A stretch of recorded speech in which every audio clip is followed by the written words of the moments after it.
প্রিয়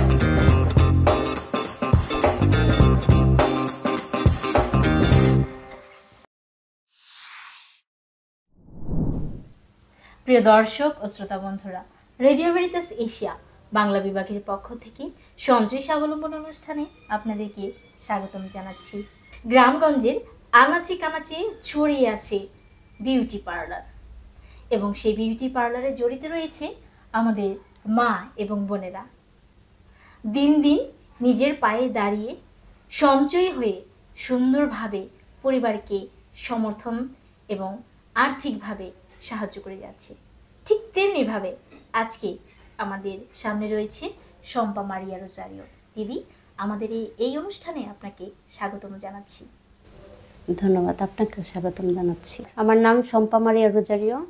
আমার parlour famous herbal beauty parlour, সেটা প্রতিষ্ঠিত হয়েছে 2007 সেটা থেকেই আমার জীবন শুরু করা। সেই 2007 থেকে আপনি শুরু করেছেন, তাহলে এই 2007 থেকে আজকে 2024 পর্যন্ত অনেকটা সময় আপনার শুরুটা কেমন ছিল? কেমন মূলধন নিয়ে আপনি শুরু করেছিলেন? শুরুটা হচ্ছে, আর আমার এই প্রশিক্ষণের মেন কারিগরি হচ্ছে আমার মাসি। তো তার কাছ থেকে আমি পড়াশোনার পাশে দোকানে যে তার কাছ থেকে আমি প্রশিক্ষণটা নিই। সেটা হচ্ছে 2002-এ। তো গ্রামে 2007-এ এসে আমি চিন্তা করলাম যে আমি এই পার্লারের কাজ যেহেতু জানি, শিখেছি, আমার এই গ্রামের একটা পার্লার আমি প্রতিষ্ঠা করব। তো সেই ক্ষেত্রে আমি 2007-এ, তো আমার মূলধন খুব সীমিত ছিল, তখন স্টুডেন্ট থেকে মাত্র বের হয়েছি।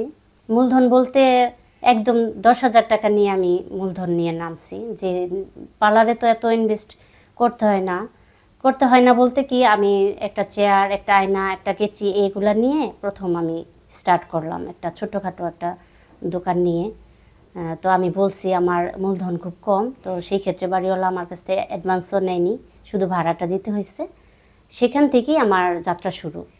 ভালোই, তখন এই মিশনের মধ্যে তখন পার্লার খুব কম ছিল, আমি প্রথম শুরু করলাম।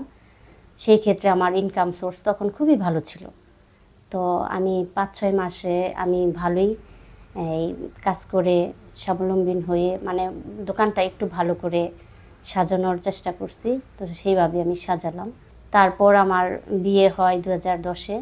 সেখান থেকে আমার হাজব্যান্ড, ওইটার থেকে একটা দোকান পরে আমাকে একটু বড় সড়ো দোকান নিয়ে আমার হাজব্যান্ডের সহযোগিতায়, পরামর্শে আমি একটু বড় করে পার্লারটা আমাকে দিয়ে দেয়। সেখান থেকেই আমার ইনকাম সোর্স শুরু। সেখান থেকে আপনার যাত্রাটা শুরু। তাহলে এই যে আপনি যেভাবে শুরু করেছিলেন, তার পাশাপাশি আপনার হাজবেন্ড আপনাকে খুব সাহায্য করেছে। তো আপনার হাজবেন্ডের কতটুকু সাহায্য সহযোগিতা আপনি পরবর্তীতে পেয়েছেন? তো এই ক্ষেত্রে আমি এইটুকু, মানে এটা না বললেই নয়, এটা আমি বলতে চাই যে আমার হাজবেন্ডের খুবই উৎসাহ ছিল এবং আমাকে প্রত্যেকটা কাজে কর্মে সে সহযোগিতা করত, এবং তার সাপোর্ট না হলে আমি এত দূর আসতে পারতাম না। আমার সব কাজে সে সাপোর্ট দিছে, আমিও তাকে কোনো কিছু না বলে মানে কোনো কিছু করতাম না। তো যাই হোক, সুখের সংসার ছিল আমার, জীবনযাত্রাও ভালো ছিল, ইনকাম সোর্সও ভালো ছিল। আমার হাজব্যান্ড কাজ করতো, পাশাপাশি আমার হাজব্যান্ডেরও দোকান ছিল, কাপড়ের দোকান। তো দুইজনই পাশাপাশি আমরা ব্যবসা করছি। তারপর বিয়ের 1 বছর পর আমাদের একটা বেবি হয়, মেয়ে। এরপর ভালোই চলছিল। মাঝপথে 2017 সনে হঠাৎ করে আমার হাজব্যান্ড স্ট্রোক করে মৃত্যুবরণ করেছে। কোনো প্রস্তুত ছিল না এবং আমিও ছিলাম না। তো তখনও আমি মানে অন্তঃসত্ত্বা ছিলাম। তো আমার হাজব্যান্ড যাওয়ার একদিন পরে আবার আমার ছোট একটা বেবি হয়। এরপরেই আমার শুরু হয় কষ্টের জীবন। কষ্টের বলতে কি, আমার নতুন জীবন, যেন আমি আরও স্বাবলম্বী হয়ে সামনে অগ্রসর হতে পারি। এই যে একটি জীবন, আপনার পারিবারিক একটা জীবন, এত বড় একটা দুর্ঘটনা ঘটেছে, আপনার হাজবেন্ড মৃত্যুবরণ করেছে, সেখান থেকে আপনি উঠে এসেছেন, একটা সংগ্রামী জীবন আপনি শুরু করেছেন। তাহলে এই যে সংগ্রামী জীবন আপনি শুরু করার ক্ষেত্রে বর্তমানে আপনার পার্লারের অবস্থাটা কোথায় আপনি নিয়ে এসেছেন? বর্তমানে বলতে সব কিছুই, জিনিসপত্রের এখন দাম বাড়ছে। তো সেই ক্ষেত্রে আমার মানে ইনভেস্ট করা ব্যবসায় খুব একটু মানে ব্যয়বহুল হয়ে পড়ছে। আগে যেমন আমার পার্লারে ছিল শাড়ি, 3 পিস, কসমেটিক্স, পাশাপাশি আর্টিফিশিয়াল ফুল এবং পার্লারের কাজও করতাম। আর আমার পার্লার বলতে আমি একাই পরিচালনা করি, পার্লারে কোনো কর্মচারী রাখি নাই, যেহেতু আমার আয়ের উৎস আমি একাই। এর জন্য আমি নিজেই চেষ্টা করি আমার কাজটা আমি নিজে করার জন্য। আর এখন বর্তমানে আমার আগের ইনকামের তুলনায় একটু বাজারটা কমে আসছে, মানে ইনকাম সোর্সটা একটু কম। তো তারপরেও আমি এটা দিই, মানে আমার 2 বাচ্চা নিয়ে আমি সামনে অগ্রসর হওয়ার চেষ্টা করছি, চালাচ্ছি।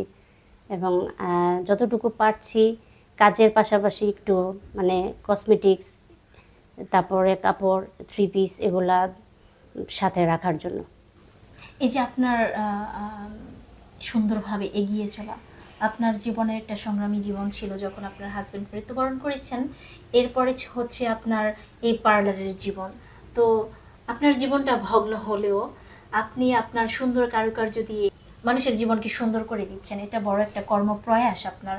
তো এক্ষেত্রে অনেক সময় দেখা যায় যে আপনি ভিতরে পার্লারের ভিতরে কাজ করছেন, কখনো কখনো কি এরকম বাইরে থেকে কোনো অর্ডার আপনি পান কিনা? হ্যাঁ, সেক্ষেত্রে আমি পার্লারেও কাজ করি, পাশাপাশি যদি বাইরে থেকে অর্ডার পাই তো সেক্ষেত্রেও আমার যেতে হয়, কারণ এটা আমার মানে রিজিক ব্যবসা বলা যায়। তো আমি যাই, বাইরে সার্ভিস দিতে যাই এবং করে দিয়ে আসি। আপনার চ্যালেঞ্জগুলো কি হয়? চ্যালেঞ্জ বলতে যে আমি ভালো কাজ আমি দিব,